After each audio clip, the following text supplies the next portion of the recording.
하나님 말씀 보겠습니다. 창세기 39장 1절에서 10절 말씀입니다. 창세기 39장 1절에서 10절 말씀.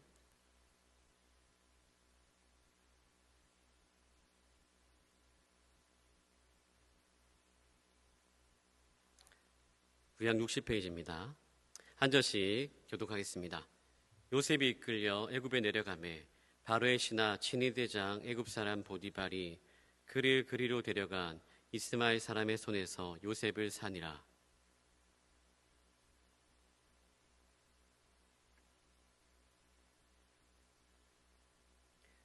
그의 주인이 여호와께서 그와 함께 하심을 보며 또 여호와께서 그의 범사에 형통하게 하심을 보았더라.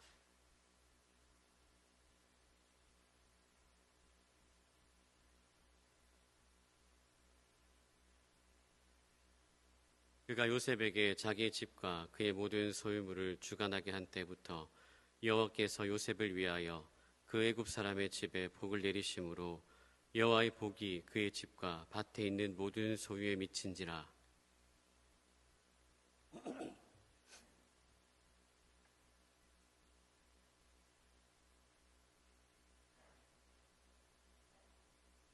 그 후에 그의 주인의 아내가 요셉에게 눈짓하다가 동침하기를 청하니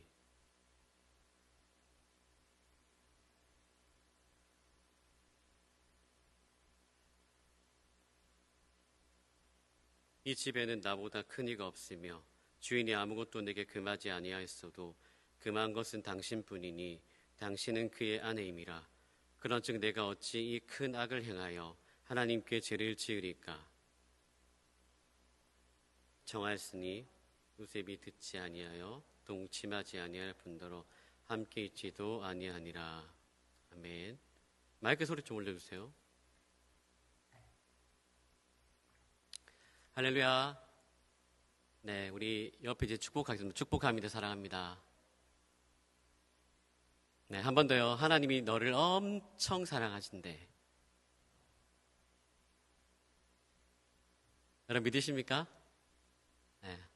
이제 옆에 이제 제일 축복했다면 나를 축복합시다. 하나님이 나를 엄청 사랑하신대. 나한테 해보세요. 나한테. 시작. 여러분 표현을 잘 못하시는군요. 네. 여러분 믿으십니까?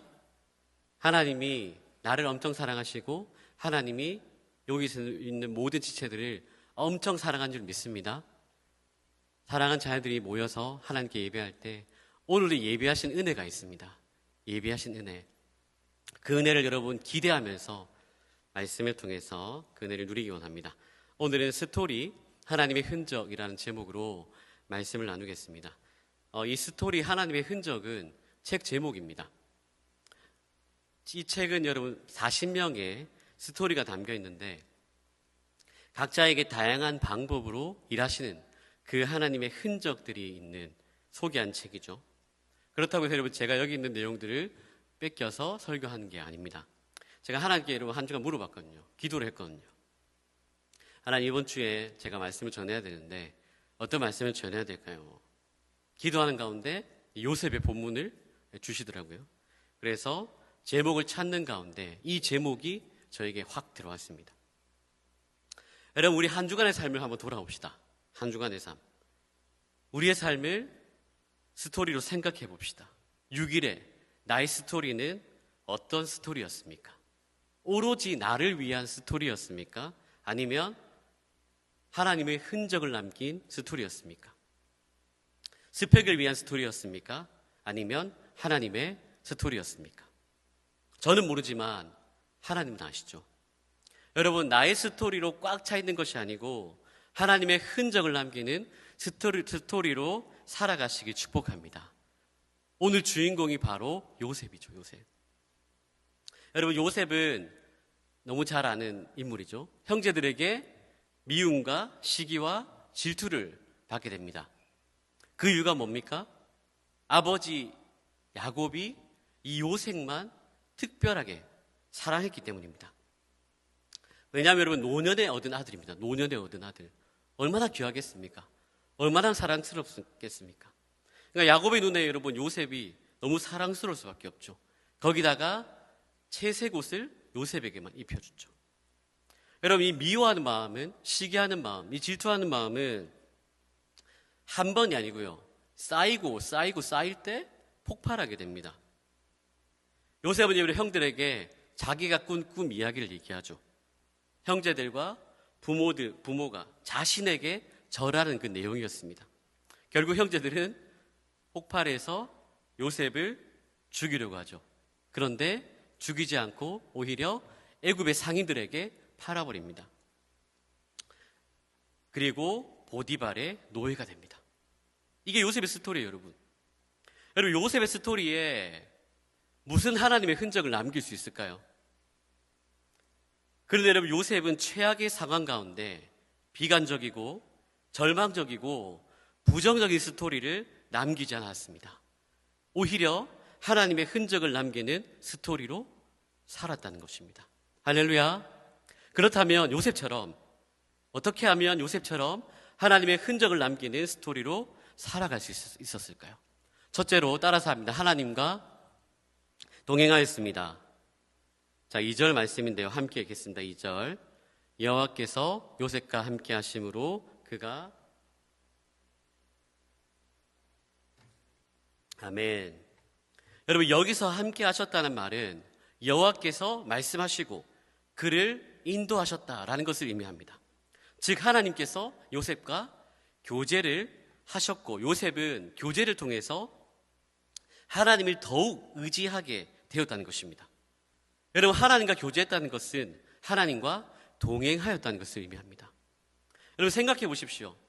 하나님이 함께 하셨다는 것을 지식적으로만 알고 있다면 그 지식은 아무런 효과가 없습니다. 효력이 없죠. 왜냐하면 그 지식이 갇혀있는 하나님은 실제가 아니기 때문입니다. 하나님의 실제가 아니라는 것은 내 지식 안에만 머물러 있습니다. 갇혀 있습니다. 이게 언제 작동되죠? 지식적으로 누군가 나에게 질문을 할 때입니다. 믿지 않는 친구가 네가 믿는 하나님은 누구냐 물어봤을 때 내가 알고 있는 하나님, 이 세상을 창조하신 하나님이다. 구원하신 하나님이다. 이럴 때만 대답을 하게 되죠. 되게 답니다, 여러분. 그렇기 때문에 요셉과 같은 절망적인 상황이나 환경을 겪으면 하나님을 과연 찾을까요? 하나님을 찾지 않을까요? 하나님 찾지 않죠. 하나님 의식하지 않습니다. 왜냐하면 하나님이 없다라고 생각하기 때문입니다. 여러분, 진짜 하나님이 계시지 않을까요? 하나님은 어제 있었지만 오늘은 사라지시는 그런 변덕스러운 하나님이실까요? 아닙니다. 그렇지 않습니다. 하나님은 변덕스러운 분이 아니시고요. 하나님은 지금도 살아계신 하나님이십니다. 하나님은 어제나 오늘이나 영원토록 변함이 없으신 분이십니다. 할렐루야. 여러분, 믿으십니까? 굉장히 중요합니다. 하나님 살아계시다는 것. 여러분들이 수련회 때 은혜 받은 것처럼 하나님은 우리를 사랑하시되 언제까지 사랑하신다고요? 끝까지 사랑하시는 분이에요. 우리가 하나님을 포기할지 몰라도 하나님은 절대로 우리를 포기하지 않습니다. 왜냐하면 우리를 사랑하니까요. 우리가 믿는 하나님은 사랑의 하나님이시죠. 믿으시길 축복합니다. 사랑하는 여러분, 하나님과 동행한다는 것은 무엇을 의미합니까? 하나님을 가까이 하는 것입니다.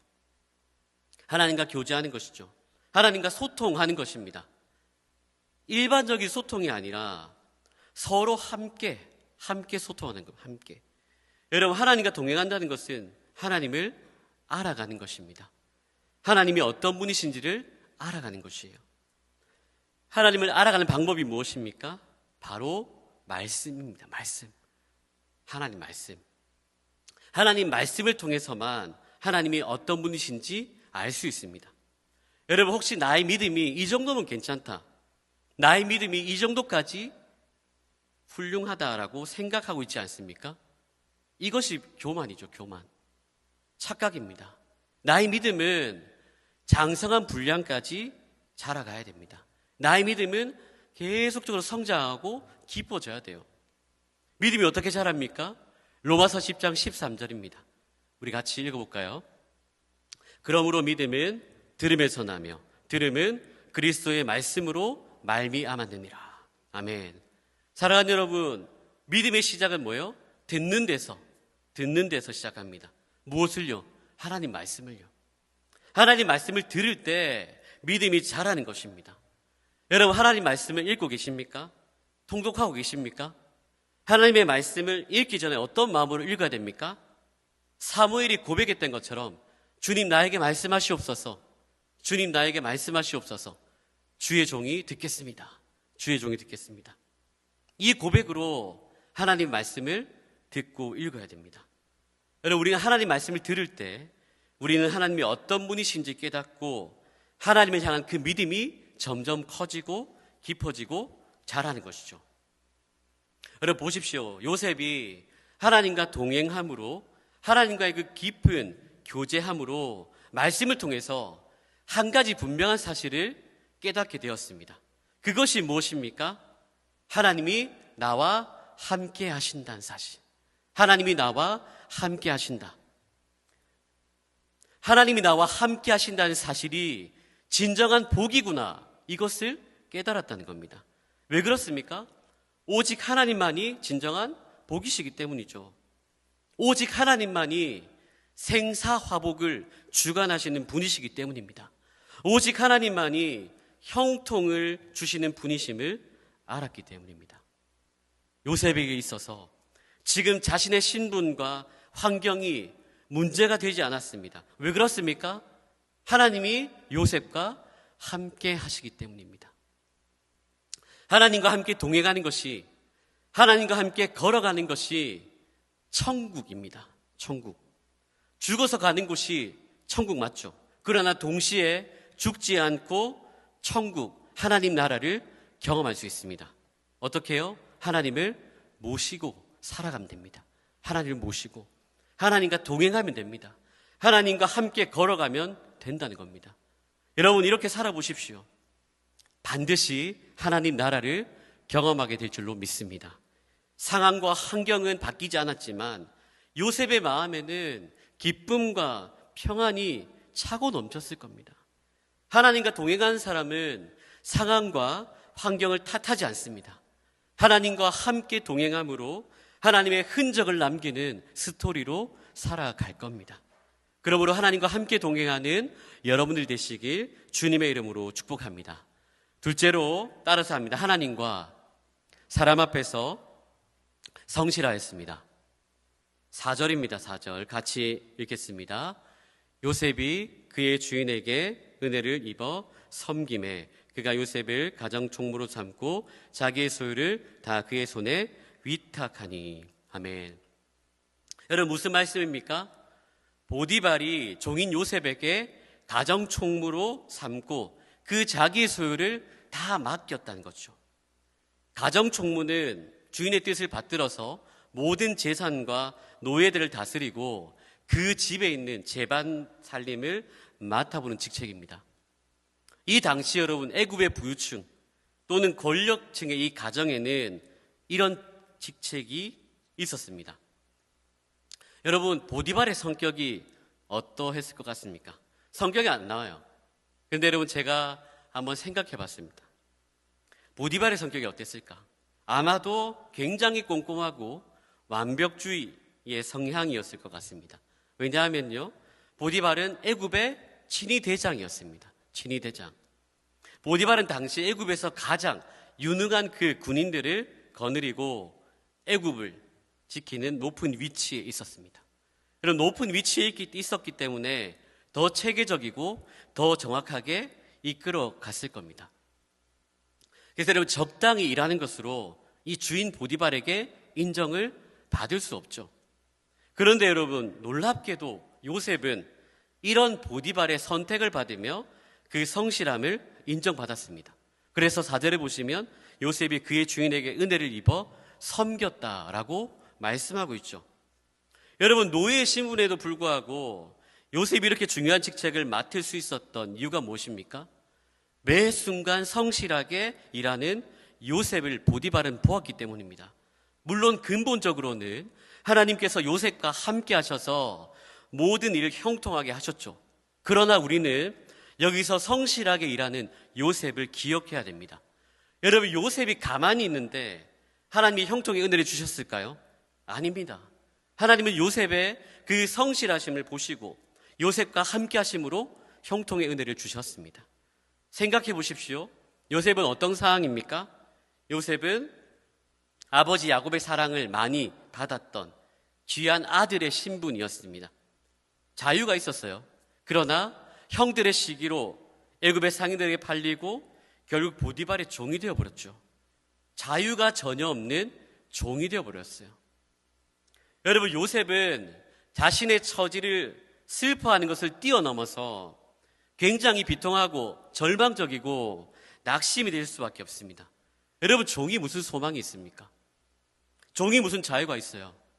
그럼에도 불구하고 요셉은 자신의 상황과 환경을 비관하거나 탓하거나 절망하지 않았습니다. 노예가 된 상황에서도 성실하게 일을 했습니다. 여러분, 성실이 무엇입니까? 어떤 상황에서도 최선을 다하는 행동과 태도죠. 요셉이 이렇게 마음을 가지고 성실하게 일을 할 수 있는 이유가 무엇이었을까요? 자신의 상황과 환경을 바라보지 않고 모든 삶을 주관하시는 하나님께 소망을 두었기 때문입니다. 요셉은 순간순간마다 하나님 앞에서 산다는 마음으로 성실하게 일한 것이죠. 여러분, 요셉이 만약에 사람을 바라보고 일했다면 억지로 일을 했거나 일을 하는 흉내만 냈을 겁니다. 일을 하는 척만 했을 거예요. 그러나 요셉은 코람되어죠, 코람되어. 하나님 앞에서 하나님을 의식하면서 성실하게 일을 하였습니다. 또한 주인 보디발을 하나님처럼 여기며 잘 섬겼다는 것이죠. 여러분, 믿음의 사람은 세상 사람들과 똑같지 않습니다. 달라도 완전 달라요. 여러분, 제가 이번 주에 여러분 발음 안 되네요. 중증 외상 센터를 봤습니다. 아마 보신 분도 있을 거예요. 너무 재밌더라고요. 너무 재밌었어요. 다 봤거든요. 보면서 많은 도전을 받았습니다. 여러분, 이 중증 외상 센터의 내용은요, 전쟁을 누비던 이 천재 외과 전문의 백강혁이 유명무실한 이 중증 외상팀을 심폐소생하기 위해서 부임하면서 벌어지는 통쾌한 이야기입니다. 한국대학병원, 이 병원에 중증 외상 전문의가 없어서 그 자리에 백 교수가 이제 부임을 하게 돼요. 스포하는 것 같은 스포 아니에요, 여러분? 병원장이 면접을 보게 됩니다. 면접. 오자마자 이 백 교수가 바로 교수직을 허락해버려요. 그러자 병원장은 놀랍니다. 왜냐하면 조건도 들어보지 않고 그냥 흔쾌히 허락했기 때문이죠. 그러면서 백 교수가 이렇게 말합니다. 의사 가운 밥벌이 하려고 입는 거 아니어서요. 사명감이죠. 사명감. 여러분, 멋있지 않습니까? 그러면서 백 교수가 의사를 하는 이유는요, 환자를 살리기 위해서입니다. 환자를 살리기 위해서. 이것이 자기의 사명이라는 것이죠. 백 교수는 응급 환자가 오자마자 최선을 다해서 이 환자를 살리기 위해서 수술하고 노력을 합니다.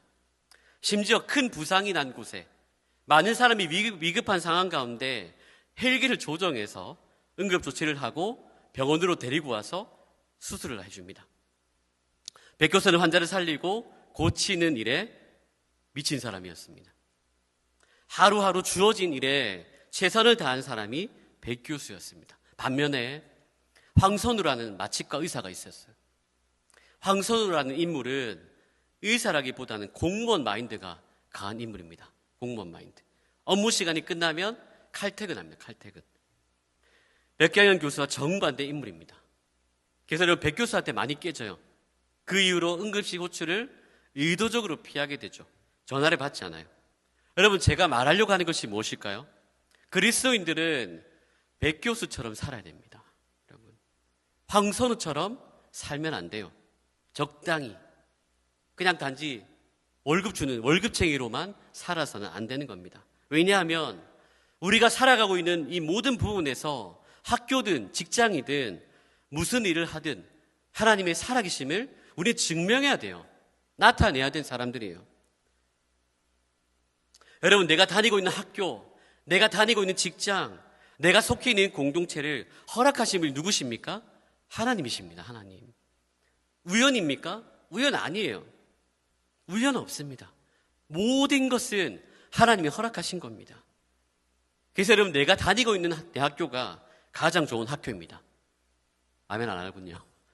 내가 다니고 있는 직장이 가장 좋은 직장이에요. 내가 다니고 있는 교회가 가장 좋은 교회입니다.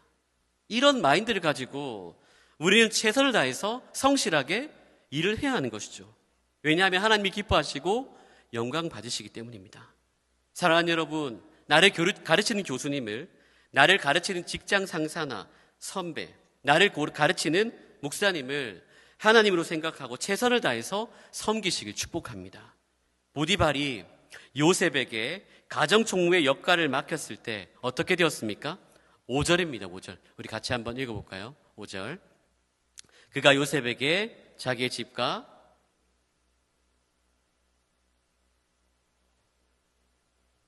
사람의 집에 복을 내리심으로 여호와의 복이 그의 집과 밭에 있는 모든 소유에 미친지라. 아멘. 무슨 말씀입니까? 하나님이 요셉을 위해서 보디발의 집에 복을 내리셨다는 겁니다. 오히려 보디발이 요셉 때문에 복을 받았어요. 할렐루야.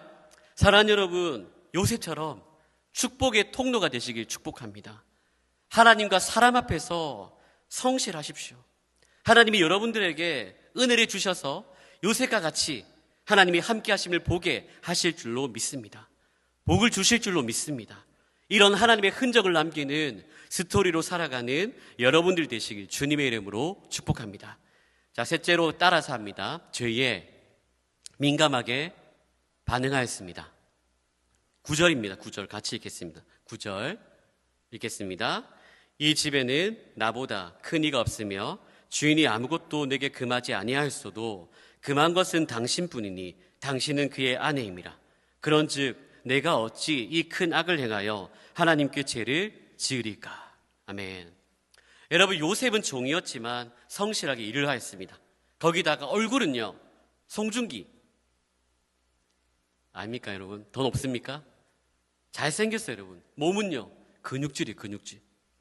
거기다가 하나님과 동행한 사람이잖아요. 빛이 날 수밖에 없어요. 빛이. 6절 후반절 보시면 요셉은 용모가 빼어나고 아름다웠더라.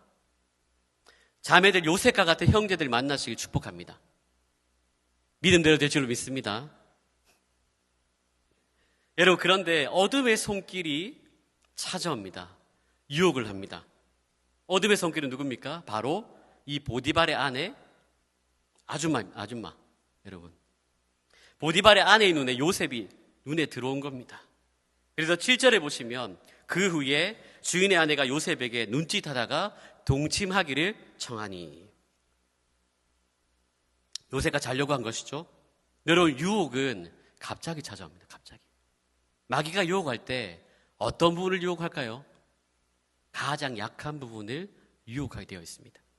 마귀가 생각할 때 요셉의 가장 약한 부분은 성적인 유혹이다라고 생각이 된 것 같아요. 왜냐하면 이때 요셉의 나이가 27살입니다. 27살. 요셉도 남자잖아요, 여러분. 성적인 욕구가 끌어오를 때죠. 마귀가 이걸 알고 보디발의 아내가 유혹을 한 겁니다. 여러분, 요셉만 그렇습니까?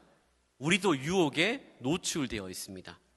마귀는 우리의 약한 부분이 무엇인지 너무나 잘 알고 있기 때문에 기가 막히게 그 부분을 가지고 유혹을 합니다. 넘어지고 자빠지게 하죠. 그래서 여러분, 우리가 늘 영적인 긴장감을 가져야 됩니다. 보디발의 아내가 유혹합니다. 혀 짧은 소리로 요셉. 제 연기 잘 못하면 여러분 이해해 주세요. 나랑 같이 자자. 우리 한 번만 즐기자. 그러자 여러분, 요셉이 어떻게 반응합니까? 나의 주인이 당신만 빼놓고 모든 것을 나에게 맡기셨습니다. 왜냐하면 당신은 주인의 아내이기 때문입니다. 라고 하면서 그 보디발의 아내의 유혹을 거절하게 합니다. 그러면서 9절 후반절을 보십시오. 그런즉 내가 어찌 이 큰 악을 행하여 하나님께 죄를 지으리까. 아멘. 요셉은 보디발의 아내가 요구한 것이 하나님 앞에 뭐요? 큰 죄라는 것을 알고 있었고 이 죄에 대해서 민감하게 반응하였다는 것입니다. 여러분, 보디발의 아내가 포기를 몰라요. 날마다 요셉에게 같이 동침하자, 자자, 동침이 먹자 이렇게 계속 유혹을 하는데 요셉이 어떻게 합니까? 보디발의 아내와 같이 있지 않고 피하죠. 그런데 요셉과 단둘이 있을 때 보디발의 아내가 작정하고 요셉과 동침하려고 옷을 벗기려고 하는데 요셉이 자기 옷을 버리고 알몸이 되어서 도망가 버려요. 결국 하나님은 이런 요셉을 종의 자리에서 총리의 자리로 바꿔주셨죠. 칼빈은 이렇게 말합니다. 끊임없는 유혹에도 흔들리지 않을 만큼 굳건한 요셉의 신앙은 참으로 칭찬받을 만하다. 여러분, 칭찬받을 만하죠. 여러분, 우리도 요셉처럼 죄의 유혹을 이겨내야 됩니다. 여러분, 자꾸 똑같은 자리에서 똑같은 죄로 무너지고 있지 않습니까? 그 자리를 만들지 마십시오. 만들지 마세요. 피하십시오. 이게 가장 지혜로운 방법입니다. 사랑하는 여러분, 여러분들은 죄에 대해서 얼마나 민감하게 반응하고 있습니까? 세상 사람들은 죄에 대한 민감함이 없어요. 왜냐하면 자신의 정욕과 욕심대로 살아가기 때문입니다. 쾌락을 쫓아 살아가요. 세상은 말합니다. 아무개야 괜찮아. 괜찮아. 아무도 보는 사람이 없어. 너만 좋으면 되잖아. 너만 느끼면 되잖아. 너만 괜찮으면 되잖아. 이것이 바로 보디발의 아내가 유혹한 내용이죠. 여러분, 이것은 마귀의 덫입니다. 마귀의 덫. 여러분, 생각해 보십시오. 죄가 무엇이죠? 관역에서 벗어나는 게 죄예요. 관역에서. 하나님이 말씀하신 것에서 벗어나는 것이 죄입니다. 하나님의 기준이 아닌, 하나님의 말씀이 아닌 내 기준으로, 내 생각대로 살아가는 것이 죄예요. 요셉이 보디발의 아내의 요구를 거절하면 분명히 불이익을 당할 거라는 것을 알았을까요? 몰랐을까요? 알았을 겁니다. 왜 몰라요? 알죠.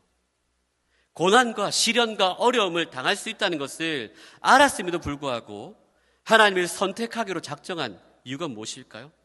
요셉은 하나님과의 관계가 끊어지기 싫었습니다. 하나님과 교제하는 게 끊어지는 게 싫었던 겁니다, 여러분. 하나님과 멀어지는 것이 싫었어요. 여러분, 하나님의 사람은 죄의 흔적을 남기는 스토리로 살아가는 사람이 아닙니다. 거룩으로 하나님의 흔적을 남기는 스토리로 살아가는 사람입니다. 여러분, 하나님을 두려워하십시오. 하나님 두려워야 돼요. 우리는 착각할 때가 많아요. 하나님은 사랑이십니다. 맞아요. 그런데 동시에 하나님은 공의의 하나님이십니다. 공의의 하나님. 하나님은 죄를 굉장히 싫어하십니다. 죄가 있는 곳에 하나님이 임재하실 수가 없어요. 물론 진심으로 회개하면 용서해 주시죠. 그러나 그 죄의 대가는 반드시 책임이 따릅니다. 하나님이 때리신다는 거죠. 여러분, 우리가 어떻게 하면 거룩하게 살아갈 수 있습니까? 어떻게 하면 죄의 민감함을 가질 수 있습니까? 성령을 의지하죠. 성령. 내 힘으로 안 됩니다. 물질로 안 됩니다. 우리가 얼마나 연약하고 부족한 자입니까? 나 자신을 믿으면 안 돼요. 그래서 성령을 의지해야 돼요. 그래서 성령을 믿어야 돼요. 우리 안에 계신 성령님이 바로 거룩한 영이시고 진리의 영이십니다. 우리가 성령을 의지하여 기도할 때, 도우심을 구할 때 성령이 우리의 연약함을 도우시고 거룩하게 살아갈 수 있도록 은혜를 베풀어 주시는 겁니다. 요셉처럼 달콤한 유혹 속에도 피하게 하시죠. 붙잡아 주시죠. 이기게 하십니다. 할렐루야. 사랑하는 여러분, 결론입니다. 요셉의 스토리는 하나님과 동행하였고 하나님과 사람 앞에 성실하였고 하나님이 싫어하시는 죄에 민감하게 반응하며 죄를 멀리하는 하나님의 흔적을 남긴 스토리였습니다. 하나님은 이런 요셉을 애굽의 국무총리로 세우시고 더 나아가서 이스라엘을 구원하는 그 축복의 통로로 세워주셨습니다. 여러분, 이제 내 차례입니다. 내 차례. 우리 차례예요. 하나님의 흔적을 남기는 스토리로 살아가십시오. 하나님이 여러분들을 통해 영광 받아주시고 하나님의 나라와 복음 위에 크게 쓰실 줄로 믿습니다. 하나님이 하시면 됩니다. 하나님이 작정하신 것은 반드시 이루십니다. 이런 복된 사랑하는 여러분들 되시길 주님의 이름으로 축복합니다.